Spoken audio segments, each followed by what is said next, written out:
Mr. Gorka, thanks for joining us. I'd like to start with some issues relating to Russia. By a vote of 98-2, the U.S. Senate overwhelmingly passed a bill that would impose new sanctions on Russia. Now the House is talking about making a few technical fixes having to do with things like licensing. But the Trump administration's made it clear that you have broader concerns about the legislation. If the House passes the bill and keeps in the part that basically lays out congressional review over the president before he can lift any sanctions on Russia, will President Trump veto it? I'll leave the president to make that decision. The fact is, we've seen some positive movement with regards to the relationship between our two nations. The fact that we have a ceasefire now that has been effective for more than 5 days. The president just announced in Paris the extension into another region for a new possible ceasefire. These are all very positive signs. So let's not prejudge.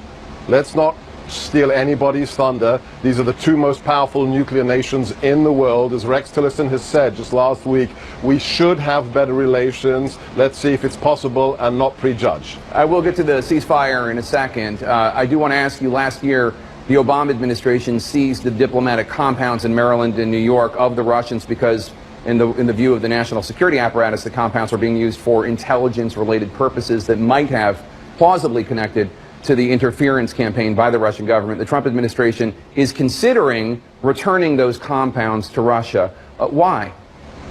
Well, look, because we want to give collaboration, cooperation a chance. The fact is, we may not share the same philosophy, we may not share the same type of statesman view of the relations with than other nations, but perhaps they could improve. Do we wish to escalate matters with Russia? I don't think that's a good idea, Jake. So you don't think it's weak at all to let Russia go after having interfered in the 2016 election with no punishment at all? The last thing you can say about Donald J. Trump after the last 25 weeks is that he's weak. Look at what we've done in Afghanistan. So what's the 21,000-pound bomb. Look at the 59 cruise missiles. What's the punishment for Russia? Syria.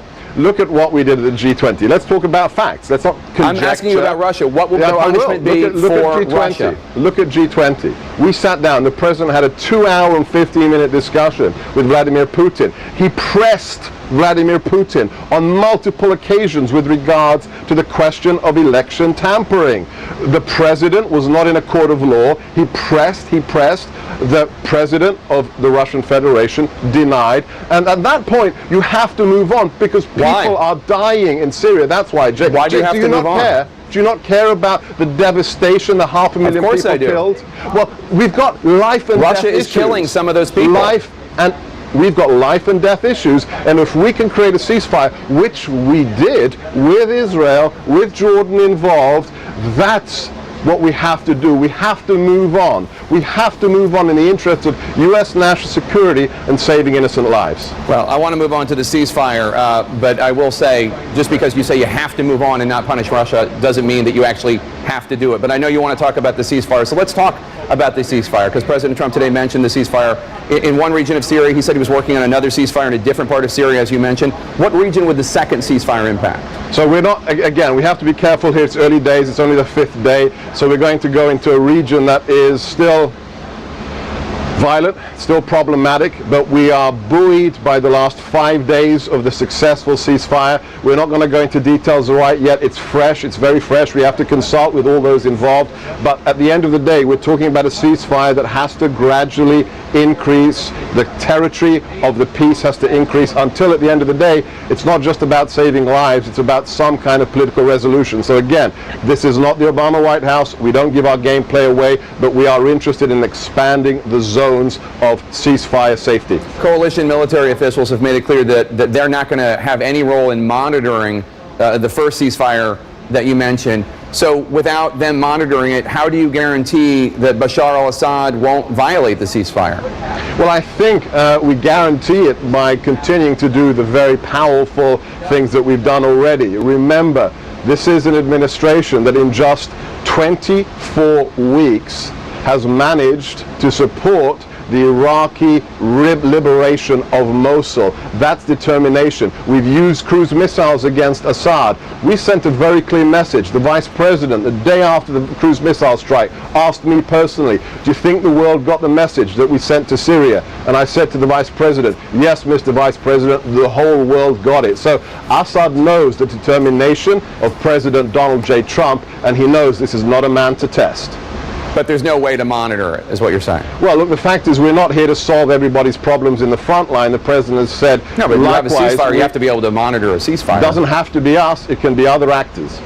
Let's move on to the fight against ISIS, which, as you note, has been defeated in Mosul, a major accomplishment, obviously, for the Iraqi and coalition forces. Today, President Trump said we need to consolidate the gains there, ensure the victory stays a victory. What specifically is the plan to stabilize Mosul? Is the U.S. planning a long-term stay-behind force there?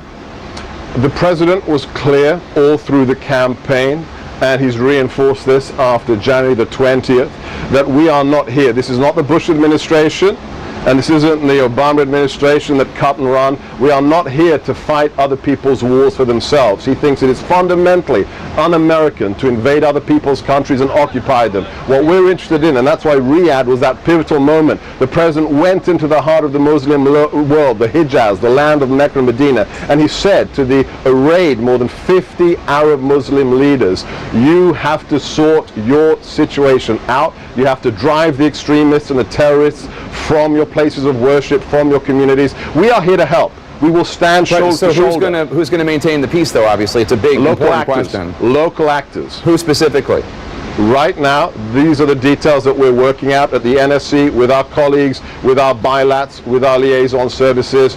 It is a matter of process that we are dealing with as we speak right now, Jake. As you know, winning the peace is almost as important as winning the war. Absolutely. One last question for you, sir. The New York Times is reporting that White House strategist Steve Bannon has asked forces behind two giant defense contracting firms, specifically Eric Prince and Steven Feinberg, to pitch a plan to increasingly privatize the U.S. way of waging war and conflict in Afghanistan.